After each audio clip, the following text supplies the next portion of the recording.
जय हिंद बच्चों। तो यहाँ पर हम आपके लिए अतुल महेश्वरी स्कॉलरशिप 2025 एग्जाम के लिए हिंदी के कुछ इंपॉर्टेंट क्वेश्चंस को डिस्कस करने वाले हैं जो आपकी एग्जाम के लिए इंपॉर्टेंट हैं। तो आप लोग इस वीडियो को पूरा एंड तक देखिएगा। अगर आपको वीडियो पसंद आता है तो वीडियो को लाइक करिएगा, चैनल को सब्सक्राइब करिएगा एंड वीडियो को अपने दोस्तों में शेयर करना मत भूलिएगा। साथ में हमारे टेलीग्राम व्हाट्सएप ग्रुप को जरूर ज्वाइन कर लीजिएगा।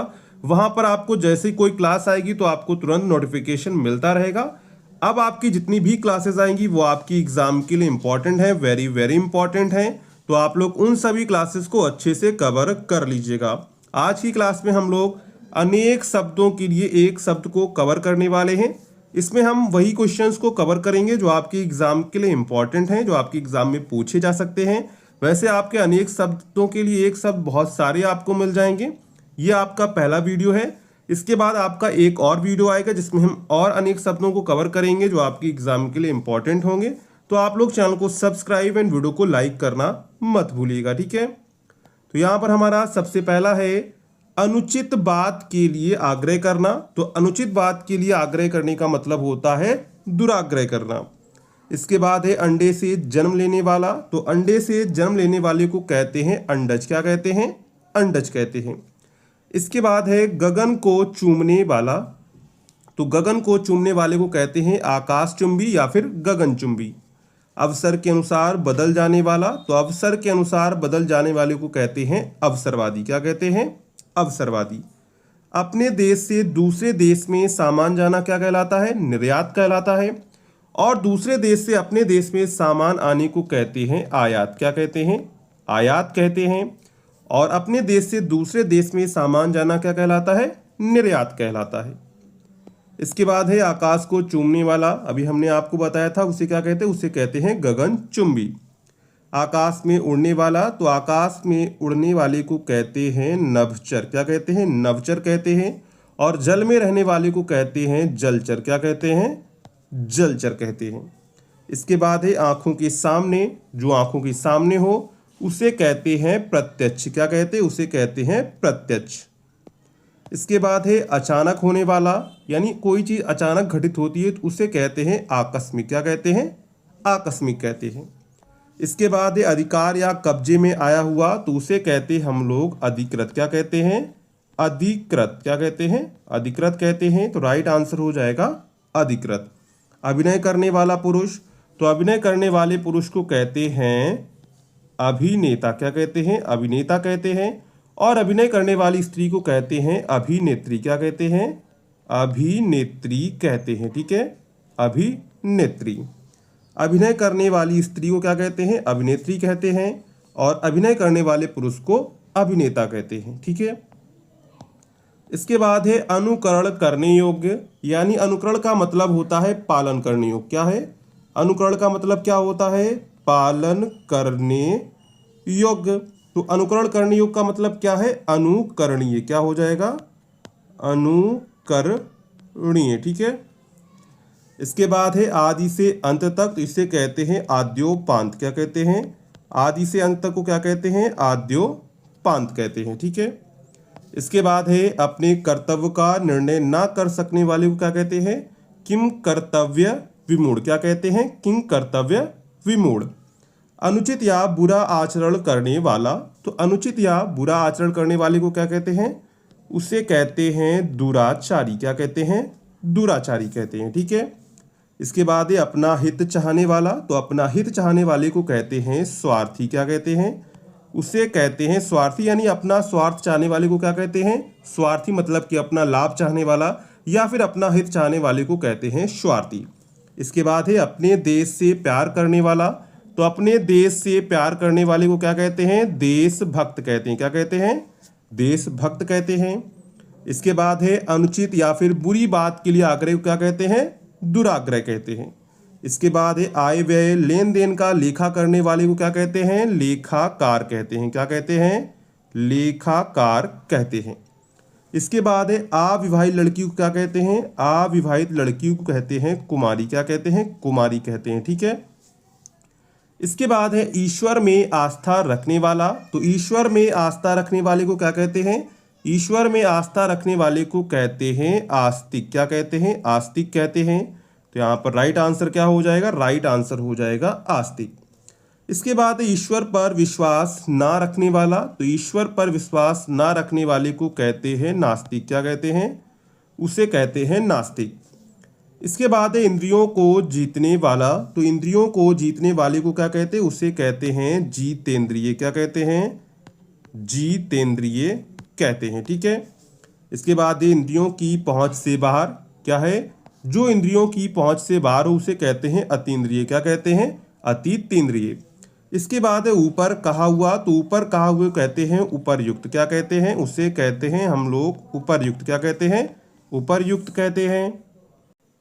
अगला है उपकार के प्रति किया गया उपकार क्या कहलाता है? प्रत्युपकार कहलाता। क्या कहलाता है? प्रत्युपकार। इसके बाद अगला है आपका ऊपर कहा गया उपर्युक्त कहलाता है। एक स्थान से दूसरे स्थान को हटाया हुआ, मतलब कि अगर हम लोग कोई चीज एक स्थान से दूसरे स्थान पर रखते हैं तो उसे कहते हैं स्थानांतरित, या फिर एक स्थान से दूसरे स्थान पर जाना क्या कहलाता है? स्थानांतरित कहलाता है। इसके बाद है एक भाषा की लिखी हुई बात को दूसरी भाषा में लिखना या कहना क्या कहलाता है? अनुवाद। एक बात आप लोग समझ लीजिए, अनेक शब्दों के लिए एक शब्द का मतलब क्या होता है? हम लोग क्या कर सकते हैं, मान लीजिए हमको इतना बड़ा नहीं कहना, सिर्फ हम अनुवाद कह सकते हैं। अगर हम अनुवाद कहेंगे तो इसका मतलब होता है कोई एक भाषा में लिखी गई बात दूसरी भाषा में लिखना या कहने का मतलब क्या होता है? अनुवाद होता है। यानी अगर हम लोग उपर्युक्त कह देते हैं तो इसका मतलब पूरा हो जाता है ऊपर कहा हुआ, यानी फिर हमको ये कहने की जरूरत नहीं पड़ती है। सिर्फ इतना कहने से हमारी ये पूरी बात हो जाती है। इसका मतलब होता है अनेक शब्दों के लिए एक शब्द। इसके बाद है ऐसा व्रत जो मरने पर ही समाप्त होता है उसे कहते हैं आमरण व्रत। क्या कहते हैं? आमरण व्रत। इसके बाद है एक व्यक्ति द्वारा चलाई जाने वाली शासन प्रणाली, तो एक व्यक्ति द्वारा चलाई जाने वाली शासन प्रणाली क्या कहलाती है? तानाशाही कहलाती है। क्या कहलाती है? तानाशाही कहलाती है। इसके बाद है एक राजनीतिक दल को छोड़कर दूसरे दल में शामिल होना क्या कहलाता है? दल बदलू कहलाता है।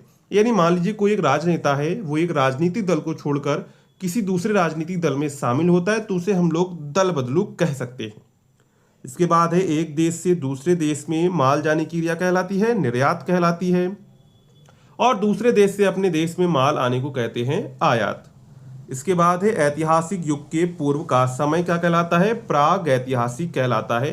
प्राग ऐतिहासिक का मतलब होता है इतिहास के पहले जो घटनाएं घटी थी, जिस तक का हमारे पास इतिहास उपलब्ध है। मान लीजिए इतिहास हमारे पास जो है, जितना इतिहास उपलब्ध है उससे पहले जो हुआ था वो सब आ जाएगा आपका प्राग ऐतिहासिक में। इसके बाद है एक ही समय में उत्पन्न होने वाला, यानी एक ही समय में जो घटना घटती है उसे कहते हैं समकालीन। जैसे कहते हैं कबीर और जो है रहीम समकालीन थे, इसका मतलब कि रहीम और कबीर जो है एक ही काल में जन्मे थे, उनकी रचनाएं भी एक काल में लिखी गई थी, इसलिए हम लोग उनको समकालीन कहते हैं। किसी पद का उम्मीदवार, तो किसी पद का उम्मीदवार क्या कहलाता है? प्रत्याशी कहलाता है। क्या कहलाता है? प्रत्याशी कहलाता है। ठीक है। इसके बाद है कीर्तिमान पुरुष, तो कीर्तिमान पुरुष का मतलब है यशस्वी। क्या है? यशस्वी। कम खर्च करने वाला, तो कम खर्च वाले को कहते हैं मितव्ययी। कम जानने वाला, तो कम जानने वाले को कहते हैं अल्पज्ञ। क्या कहते हैं? अल्पज्ञ कहते हैं। ठीक है। इसके बाद है कम बोलने वाला, तो कम बोलने वाले को कहते हैं मितभाषी। और जो हमारा उम्मीद बैच चल रहा था, अगर आपको उसकी पीडीएफ चाहिए, टेस्ट सीरीज चाहिए, तो आप लोग जो है डिस्क्रिप्शन में आपको नंबर दिया गया है 9580023321, इस नंबर पे आप लोग जो है व्हाट्सएप मैसेज करके परचेज कर सकते हैं। टेस्ट सीरीज आपको कैसे देना है उसका वीडियो आपको जो है इस नंबर पे व्हाट्सएप करेंगे तो आपको मिल जाएगा। वहाँ पर टेस्ट सीरीज का मतलब ये है कि आपको रीजनिंग का, मैथ का, हिंदी का, सभी का अलग अलग टेस्ट मिल जाएगा। साथ में आपका मेगा टेस्ट भी होगा, जल्द ही मेगा टेस्ट आएगा। तो आपको कमेंट करके बताना है कि आपको मेगा टेस्ट देना है कि नहीं देना है। हर साल की तरह इस साल भी आपका मेगा टेस्ट आएगा, सभी बच्चे उसमें पार्टिसिपेट करेंगे। तो आप लोग कमेंट करके बताइएगा। आप लोग सभी कमेंट में लिख दीजिएगा मेगा टेस्ट। कठिनाई से समझने योग्य, यानी जिसे कठिनाई से समझा जाए उसे कहते हैं दुर्बोध। क्या कहते हैं? दुर्बोध। इसके बाद है कल्पना से परे हो, तो जो कल्पना से परे हो उसे कहते हैं कल्पनातीत। क्या कहते हैं? कल्पनातीत कहते हैं। इसके बाद है किसी की हंसी उड़ाना, तो किसी की हंसी उड़ाने का मतलब होता है उपहास करना। क्या होता है? उपहास करना। ठीक है। इसके बाद है किसी बात को बढ़ा चढ़ाकर कहना, मतलब कि अतिशयोक्ति। क्या होता है? अतिशयोक्ति। एक आपका अतिशयोक्ति अलंकार होता है, उसका मतलब क्या है? उस अलंकार का मतलब है कोई भी वाक्य, जो कोई भी बात है किसी वाक्य में बढ़ा चढ़ाकर कही गई है, तो इसका मतलब होता है कि उसमें अतिशयोक्ति अलंकार है। कठिनता से प्राप्त होने वाला, तो कठिनता से प्राप्त होने वाले को कहते हैं दुर्लभ। क्या कहते हैं? दुर्लभ। इसके बाद है किसी विषय को विशेष रूप से जानने वाला, तो किसी विषय को विशेष रूप से जानने वाले को कहते हैं विशेषज्ञ। क्रम के अनुसार होने वाला, उसे कहते हैं यथाक्रम। कार्य करने वाले को कहते हैं कार्यकर्ता। इसके बाद है करने योग्य, यानी जो काम हम कर सकते हैं उसे कहते हैं करणीय। क्या कहते हैं? करणीय। ठीक है। इसके बाद है किसी कथा के अंतर्गत आने वाली दूसरी कथा कहलाती है अंत कथा। क्या कहलाती है? अंतः कथा कहलाती। क्या कहलाती है? अंतः कथा। कर या शुल्क का वह अंश जो किसी कारणवश अधिक से अधिक लिया जाता है वो कहलाता है अधिभार। क्या कहलाता है? अधिभार कहलाता है। ठीक है। कर या शुल्क का वह अंश जो किसी कारणवश अधिक से अधिक लिया जाता है वो कहलाता है अधिभार। इसके बाद है किसी पक्ष का समर्थन करने वाला, तो किसी पक्ष का समर्थन करने वाले का मतलब होता है अधिवक्ता। क्या होता है? अधिवक्ता होता है। ठीक है। क्या होता है? अधिवक्ता। किसी कार्य के लिए दी जाने वाली सहायता कहलाती है अनुदान। क्या कहलाती है? अनुदान कहलाती है। ठीक है। इसके बाद है किसी मत या प्रस्ताव का समर्थन करने की क्रिया कहलाती है अनुमोदन। क्या कहलाती है? अनुमोदन कहलाती है। इसके बाद है किसी व्यक्ति या सिद्धांत का समर्थन करने वाला कहलाता है अनुयायी। क्या कहलाता है? अनुयायी कहलाता है। ठीक है। अनुयायी कहलाता है। ठीक है। किसी व्यक्ति या सिद्धांत का समर्थन करने वाला अनुयायी कहलाता है। इसके बाद है किसी वस्तु का भीतरी भाग, तो किसी वस्तु का भीतरी भाग कहलाता है अभ्यंतर। क्या कहलाता है? अभ्यंतर कहलाता है। इसके बाद है किसी वस्तु को प्राप्त करने की तीव्र इच्छा क्या कहलाती है? किसी वस्तु को प्राप्त करने की तीव्र इच्छा कहलाती है अभीप्सा। क्या कहलाती है? अभीप्सा। किसी प्राणी को ना मारना, तो किसी प्राणी को ना मारने का मतलब होता है अहिंसा। क्या होता है? अहिंसा होता है। ठीक है। इसके बाद है किसी बात पर बार बार जोर देना, तो किसी बात पर बार बार जोर देने का मतलब होता है आग्रह करना। अगला है आपका किसी व्यक्ति के बाद उसकी संपत्ति प्राप्त करने वाला क्या कहलाता है? उत्तराधिकारी कहलाता है। मान लीजिए कोई व्यक्ति है, उसकी कोई संपत्ति है, वह व्यक्ति मर जाता है और जो उसकी संपत्ति होती है जिस व्यक्ति को मिलेगी उसे हम लोग कहेंगे उत्तराधिकारी। ठीक है। इसके बाद है किसी की कृपा से पूरी तरह संतुष्ट, तो किसी की कृपा से पूरी तरह संतुष्ट को कहते हैं कृतार्थ। क्या कहते हैं? कृतार्थ। कार्य करने वाला व्यक्ति क्या कहलाता है? कार्य करने वाला व्यक्ति कहलाता है कार्यकर्ता। क्रम के अनुसार, क्रमानुसार। इसके बाद है करुण स्वर में चिल्लाना, तो करुण स्वर में चिल्लाने का मतलब होता है चीत्कार। क्या होता है? चीत्कार। इसके बाद है किसी को सावधान करने के लिए कही जाने वाली बात क्या कहलाती है? किसी को सावधान करने वाली कही जाने वाली बात कहलाती है चेतावनी। और अगर आपने अभी तक वीडियो को लाइक नहीं किया है तो वीडियो को लाइक कर दीजिए और हमारे टेलीग्राम व्हाट्सएप ग्रुप को जरूर ज्वाइन कर लीजिएगा। ठीक है। उसका लिंक आपको डिस्क्रिप्शन में मिल जाएगा।